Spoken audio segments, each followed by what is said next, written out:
ರಾಜ್ಯ ರಾಜಕೀಯದಲ್ಲಿ ಜನಕಲ್ಯಾಣ ಯೋಜನೆಗಳ ಬಗ್ಗೆ ಚರ್ಚೆ ಮರೀಚಿಕೆಯಾಗಿದೆ. ಮೂರು ಪಕ್ಷಗಳಲ್ಲೂ ಕೂಡ ಬರೀ ಕುರ್ಚಿ ಅನ್ನುವಂಥ ಸದ್ದುಗದ್ದಲ ಬಹಳ ಜೋರಾಗಿ ಸಾಗ್ತಾ ಇರುವಂಥದ್ದು. ಇವತ್ತು ಕಾಂಗ್ರೆಸ್ ಪಕ್ಷದೊಳಗೆ ಏನಾಯಿತು, ಬಿಜೆಪಿಯಲ್ಲಿ ನಡೆದಂತಹ ವಿದ್ಯಮಾನಗಳು ಏನೇನು ಅನ್ನೋದನ್ನು ನಿಮಗೆ ತೋರಿಸ್ತೀನಿ. ದೇವರು ಕೇಳೋದು ಅಧಿಕಾರ ಕೊಡಪ್ಪ, ನನ್ನ ಶತ್ರುಗಳು ನಾಶ ಆಗಲಿ. ಯುದ್ಧ ಕಾಲದಲ್ಲಿ ಶಸ್ತ್ರಾಭ್ಯಾಸ ಮಾಡೋರಿಗೆ ಜಯ ದಕ್ಕೋದು ಸುಲಭವಲ್ಲ. ರಣರಂಗಕ್ಕೆ ಇಳಿದು ಏಕಾಏಕಿ ಯುದ್ಧ ಮಾಡ್ತೀನಿ ಅಂದ್ರೆ ಅಂಥವರಿಗೆ ಗೆಲುವು ಅನ್ನೋದು ಮರೀಚಿಕೆ. ಯುದ್ಧ ಗೆಲ್ಲಬೇಕು ಅಂದ್ರೆ ತಯಾರಿಗಳಾಗಬೇಕು, ತಂತ್ರ ಪ್ರತಿತಂತ್ರಗಳನ್ನ ಹೆಣೆಯಬೇಕು, ರಣತಂತ್ರಗಳನ್ನ ಮಾಡಬೇಕು. ಯುದ್ಧಕ್ಕೆ ಮೊದಲು ಪೂಜೆ ಪುನಸ್ಕಾರ, ಹೋಮ ಹವನ ಯಜ್ಞ ಯಾಗಾದಿಗಳನ್ನು ಮಾಡಿ ದೇವರನ್ನು ಒಲಿಸಿಕೊಳ್ಳಬೇಕು. ಇವೆಲ್ಲ ಕೆಲಸಗಳನ್ನು ಮುಖ್ಯಮಂತ್ರಿ ಕುರ್ಚಿ ಆಕಾಂಕ್ಷಿಯಾಗಿರುವ ಡಿಕೆ ಶಿವಕುಮಾರ್ ಮಾಡ್ತಿದ್ದಾರೆ. ಸಿದ್ದರಾಮಯ್ಯನವರ ಡಿನ್ನರ್ ಸಭೆ ಬಗ್ಗೆ ವರಿಷ್ಠರಿಗೆ ದೂರು ಕೊಟ್ರು. ಪರಮೇಶ್ವರ್ ಅವರ SC/ST ಡಿನ್ನರ್ ಸಭೆಗೆ ಬ್ರೇಕ್ ಹಾಕಿಸಿದ್ರು. ಅಭಿವೃದ್ಧಿ ಕೆಲಸಗಳು ನಕ್ಸಲರ ಶರಣಾಗತಿ ವೇಳೆ ಎದುರಾಳಿಗಳಲ್ಲ, ನಾವೆಲ್ಲ ಒಂದೇ ಅಂತ ಒಗ್ಗಟ್ಟು ಪ್ರದರ್ಶನ ಮಾಡಿದ್ರು. ಆಮೇಲೆ ಶತ್ರುಗಳನ್ನ ಕಟ್ಟಿ ಹಾಕಲು ಪ್ರತ್ಯಂಗಿರ ಯಾಗ, ಸುದರ್ಶನ ಹೋಮ ಹವನ ನಡೆಸಿದ್ರು. ಇದನ್ನೆಲ್ಲ ಸೂಕ್ಷ್ಮವಾಗಿ ಗಮನಿಸುತ್ತಿರುವ ಸಿದ್ದರಾಮಯ್ಯ ಪರಮಾಪ್ತರು ಸಿಟ್ಟಾಗಿದ್ದಾರೆ. ನಿನ್ನೆಯಷ್ಟೇ ಡಿಕೆ ಶಿವಕುಮಾರ್ ಆಸ್ತಿ ಬರೆಸ್ಕೊಂಡಿದ್ದಾರಾ ಅಂತ ಸಹಕಾರ ಸಚಿವ KN ರಾಜಣ್ಣ ಸಿಟ್ಟಾಗಿದ್ರು. ಇವತ್ತು ಡಿಕೆ ಶಿವಕುಮಾರ್ ಅವರೇ 2 ವರ್ಷಕ್ಕೆ ಯಾಕೆ ಫೈಟ್ ಮಾಡ್ತೀರಿ? 2028ಕ್ಕೆ ನಿಮ್ಮ ನೇತೃತ್ವದಲ್ಲೇ ಎಲೆಕ್ಷನ್ ಆಗತ್ತೆ. ಆಗ 5 ವರ್ಷವೂ ನೀವೇ CM ಆಗಿರಿ ಅಂತ ನೇರವಾಗಿ ಹೇಳ್ತಿದ್ದಾರೆ ರಾಜಣ್ಣ. ಇನ್ನೊಂದ್ ಕಡೆ ಅಧಿಕಾರಕ್ಕಾಗಿ ಡಿಕೆ ಶಿವಕುಮಾರ್ ವಿಶೇಷ ಯಾಗ ಮಾಡಿಸಿದ್ದು ಅಂತ ಕೇಂದ್ರ ಸಚಿವ ಕುಮಾರಸ್ವಾಮಿ ಅವರು ಮಾತಲ್ಲೇ ತಿವಿದ್ರೆ, ನನ್ನ ಒಳಿತಿಗಾಗಿ ತೊಂದರೆ ಕೊಡುವವರಿಂದ ರಕ್ಷಣೆಗಾಗಿ ಪೂಜೆ ಮಾಡಿಸಿದ್ದೀನಿ ಅಂದ್ರು DCM ಡಿಕೆ ಶಿವಕುಮಾರ್. ಮುಖ್ಯಮಂತ್ರಿ ಒದ್ದಾಡಬೇಕು, 5 ವರ್ಷನೇ ಆಗು, ಯಾರು ಬೇಡ ಅಂತಾರೆ.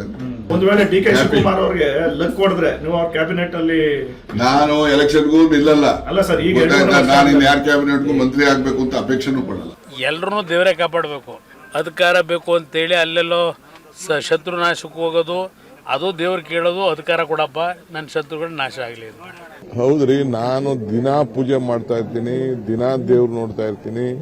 ನನ್ನ ರಕ್ಷಣೆಗೆ ನೀವು ಬೇಕಲ್ಲ.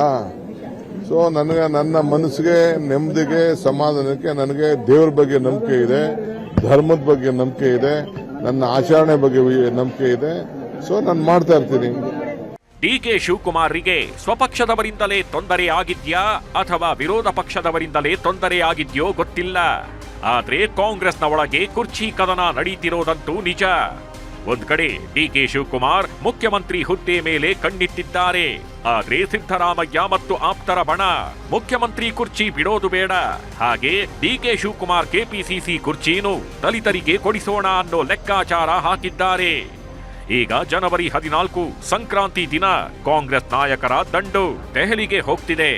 ಸಂಪುಟ ಪುನಾರಚನೆ, ನಾಯಕತ್ವ ಬದಲಾವಣೆ, ಕೆಪಿಸಿಸಿ ಅಧ್ಯಕ್ಷ ಹುದ್ದೆ ಬದಲಾವಣೆ ಬಗ್ಗೆಯೂ ವರಿಷ್ಠರ ಮುಂದೆ ಚರ್ಚೆ ಮಾಡೋಕೆ ಸಿದ್ಧತೆಗಳಾಗ್ತಿದೆ.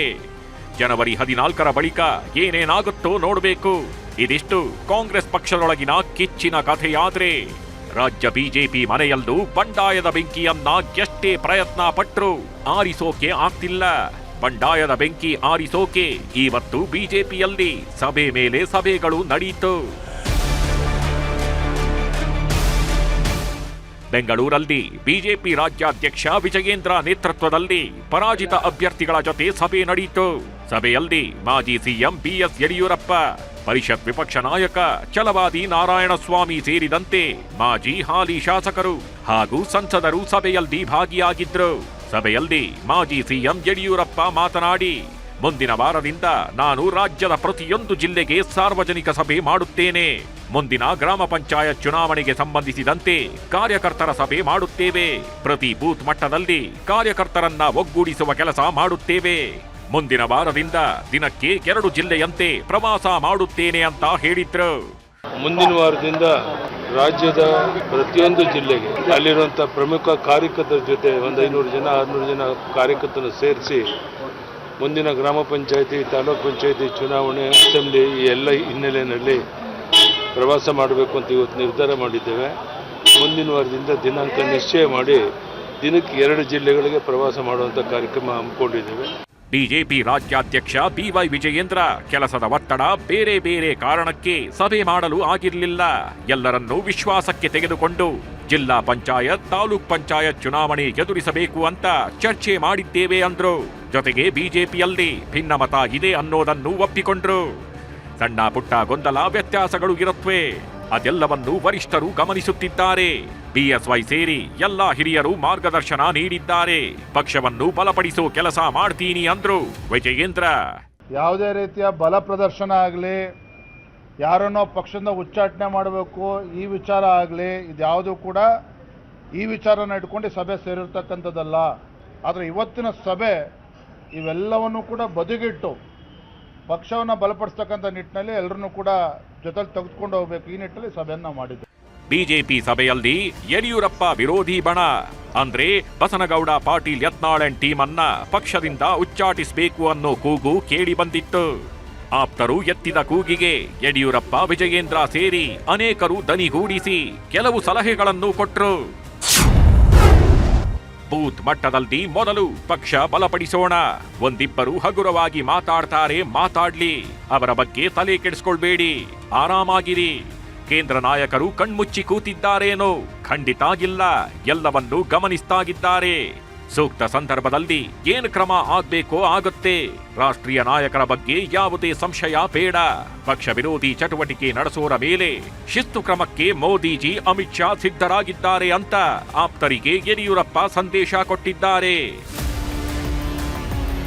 ಇದಿಷ್ಟು ಇವತ್ತಿನ ಬಿಜೆಪಿ ಸಭೆಯ ಪ್ರಮುಖಾಂಶಗಳು. ಒಂದು ಕಡೆ ಆಡಳಿತದಲ್ಲಿರುವ ಕಾಂಗ್ರೆಸ್ ಪಕ್ಷದೊಳಗೆ, ಸರಕಾರದೊಳಗೆ ಕುರ್ಚಿ ಕಚ್ಚಾಟ. ಇನ್ನೊಂದು ಕಡೆ ಸರಕಾರದ ಕಿವಿ ಹಿಂಡಬೇಕಿರುವ ವಿರೋಧ ಪಕ್ಷ ಬಿಜೆಪಿಯಲ್ಲೂ ಬಣಬಡಿದಾಟ. ಇದಕ್ಕೆಲ್ಲ ಯಾವಾಗ ಮುಕ್ತಿ ಸಿಗುತ್ತೋ ಅಂತ ಎದುರು ನೋಡ್ತಾ ಕೂತಿದ್ದಾರೆ ಮತ ಹಾಕಿದ ಜನ. Bureau report, news 18.